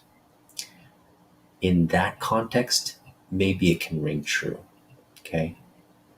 But I just explained manga is an entire business model industry, has its own form and format. American comic books has its history. It has its so they're two separate entities. They're both comic books. They both started out as newspaper drawn panels with word bubbles or some kind of story associated with them. That's the comic format, but they evolved into completely different things. Okay, so manga simply means comic books in Japanese. It's kind of like comic books in English, right? So essentially, they're the same. The word or the essence is the same, but the industries are different. So when people say this is manga, it's so far from the truth. This is American comic books. Okay, you have a Japanese artist coming here with her talents doing American comic books. Okay, in Japan, um, I doubt you'd have this kind of detail. You might have it internal in your mind and you might do it as a side note, but it's not part of a publishing production meeting where you're putting out a design of a character. Like, this is American comic books to have this kind of design factor to it. So, and there's nothing manga-ish about what she's putting on this page. Manga has a very distinct look, okay, and it's synonymous. That's not what Peach is doing here, okay? It's not manga style in any stretch of the imagination. Now it's innovative, it's absolutely unique and new, and it comes from a Japanese artist. There's nothing, you take this art to Japan, to the manga industry, they'll be like, it's not manga enough.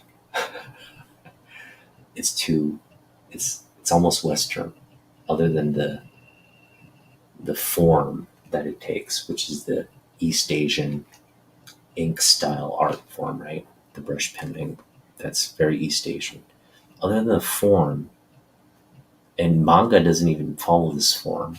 This is absolutely Peach's own unique thing.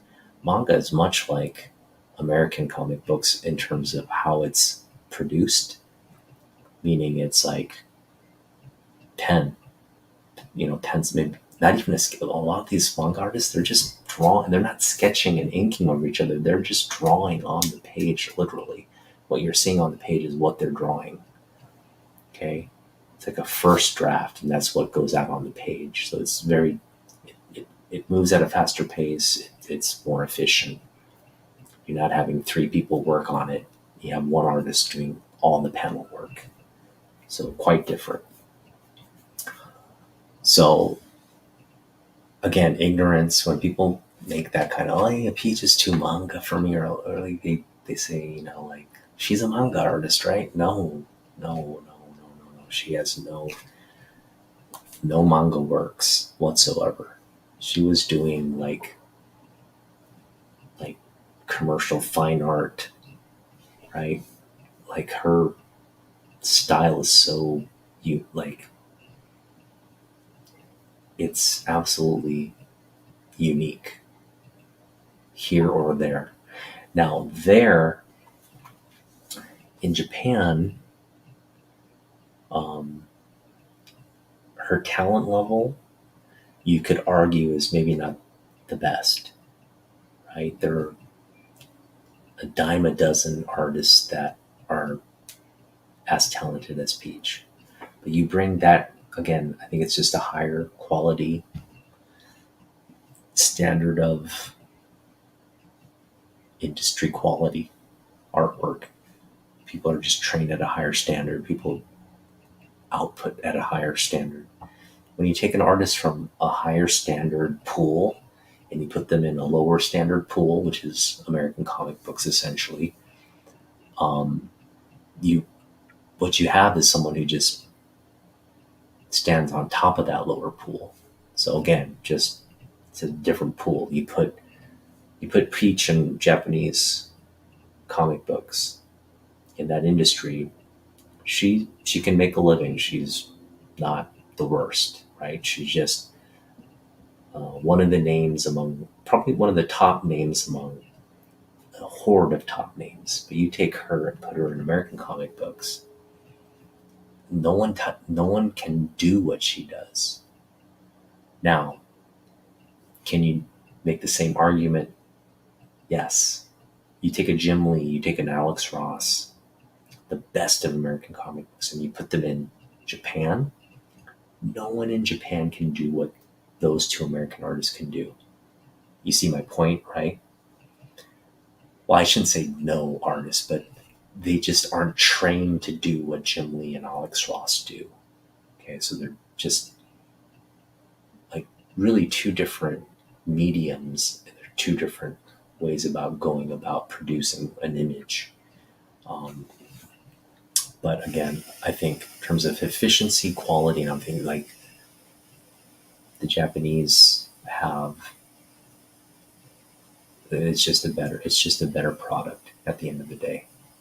Animation, what's on the page, what's on the animation cell, just better. Now when you add computer graphics and all this to it, like obviously American art form takes another because it's I think American art form is oftentimes geared toward like you know movies, producing stuff at a cinematic level. That's very high. I don't think the Japanese can compete on that level. But all the video games, all the graphics you see in the top games, right? Those are all by Japanese developers, Japanese artists, right? Japanese um, industry. So let's just be happy that we have these two great cultures who put a lot of focus on artwork, and we get to bet if you are subscribed to both, meaning you love manga and you love comic, which I think a lot of the younger kids are, and they're fortunate for that. Um, that's you're going to get the most benefit, and that's where I put myself. Um, I American comic books is like if you were to ask me which I prefer American comic books to be honest. Even though it's probably not as good quality, it's not the better story. Um, there's a lot of gaps in terms of that quality because you have a lot of just mediocre stuff being put out in these books as well. But when you have the best of the best working on a book, and that book is just clicking on all cylinders in terms of story, art, everything, it's hard to argue against that. That's kind of where my happy medium is, right? Whereas manga can seem like you got all this sort of noise, albeit very high quality noise, probably better quality, on average, better quality noise in American comic books. But the standouts from that and you compare the standouts from American comic books, that's a re that's a harder kind of judgment to make. Um, but yes, I think some of the best works in a comic book that I've read are definitely from the manga medium. And again, just I think American comic books are taking that longer form, right? You look at a what did I just read? You look at a House of X, right? House of X. It's taking that longer format, kind of mapping everything out, having um, a story that just doesn't end with like a you know a 5 issue crossover. It literally is like you're sequentially building out the story, an ongoing story that evolves and continues, and the characters in that central thing are dealing with new situations. But again, adopting that. And people, American comic book fans don't realize this, but that's from the manga format. American comic books never had that long form of storytelling. That started out in manga. So it's good that they're and hopefully Japanese comic books adopt a lot of the um, the diversity and the creativity in American comics. That's something I think, even though you have like a stratification of genres and different things, it still looks and feels the same.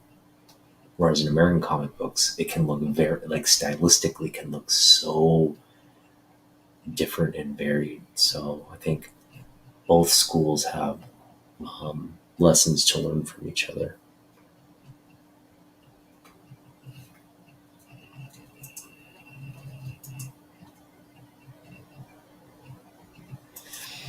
So again, I think um, Demon Days, as great as again, so I don't want to call it manga. It is American comic books, but it's just dealing with Japanese like subject matter. Um, so I just want to again, if I were to define manga, there's a specific style. There's there's a format on how it's produced and how it's serialized and how it's marketed, right? And that's um, even though there's maybe a Japanese influence and element, I wouldn't necessarily call it manga. I would call it just Japanese like culture. So I do want to make that distinction. Like manga is an industry, so when you say it's like it adds manga elements, that's not necessarily true.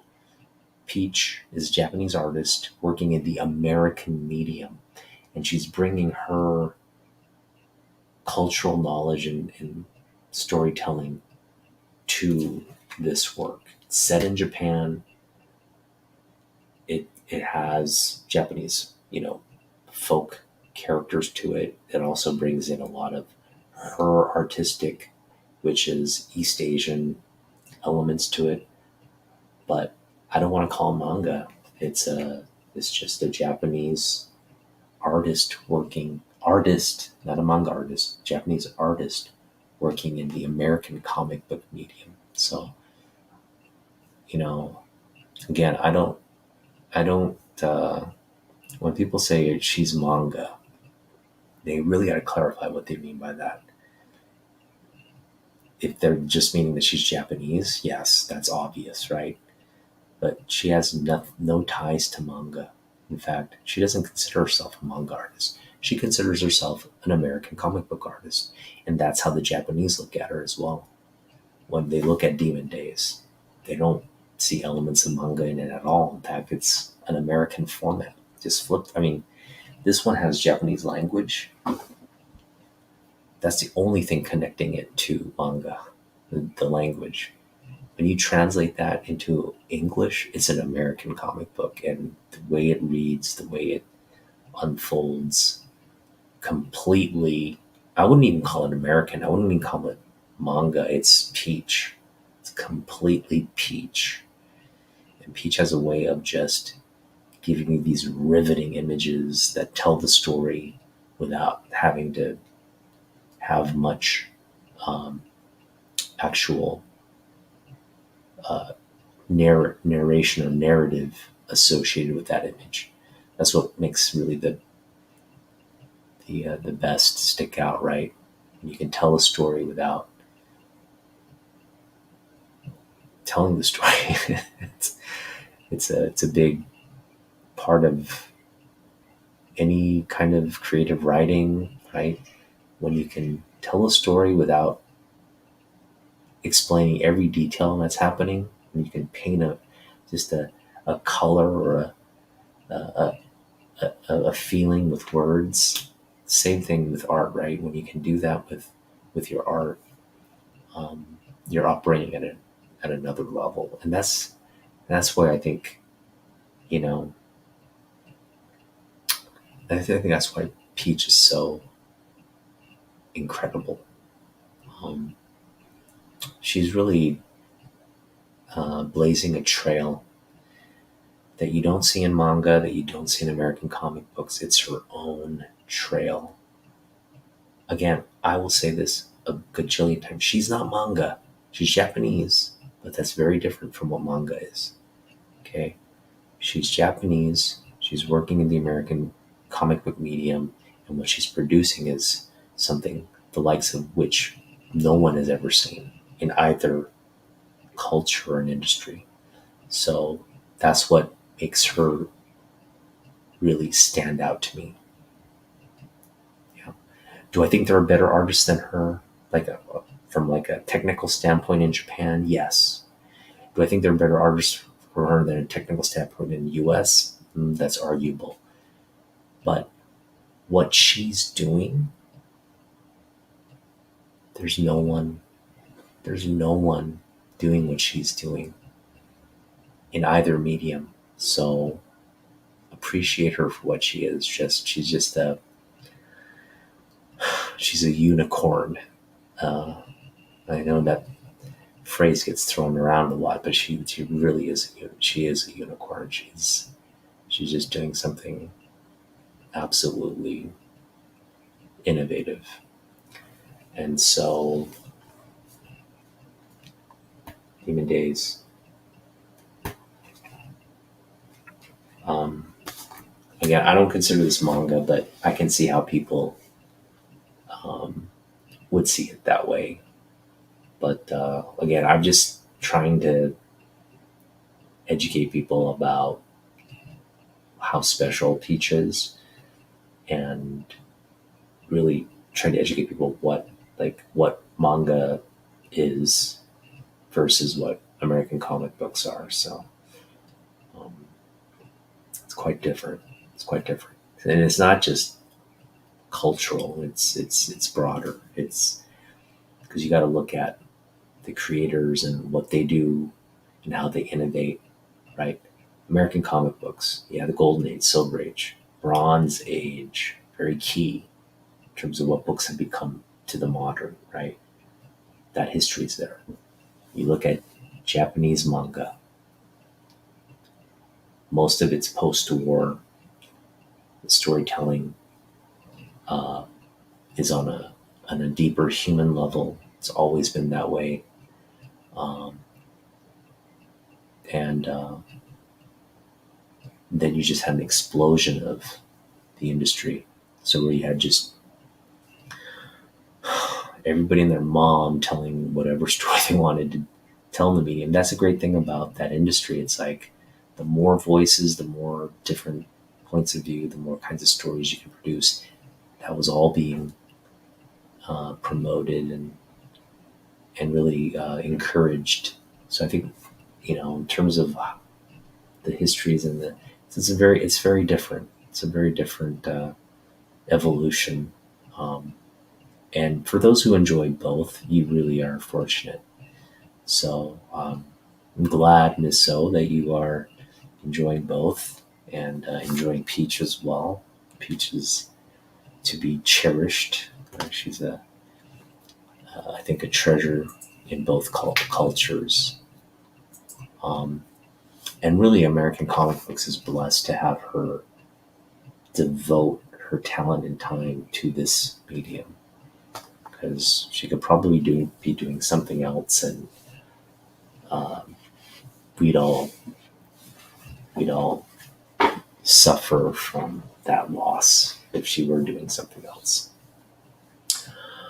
All right, well, it's late. Thanks for hanging out, guys. And again, if you're going to do the Jim Lee submission, let me know what you're submitting in the comments. I'm curious to see what people are submitting and getting signed. There's a lot of, Jim Lee variants, a lot of scarce variants, a lot of things that could very well be ideal candidates for submissions. So let me know what you're submitting. Thank you for letting me share what books I'd get signed if I were submitting.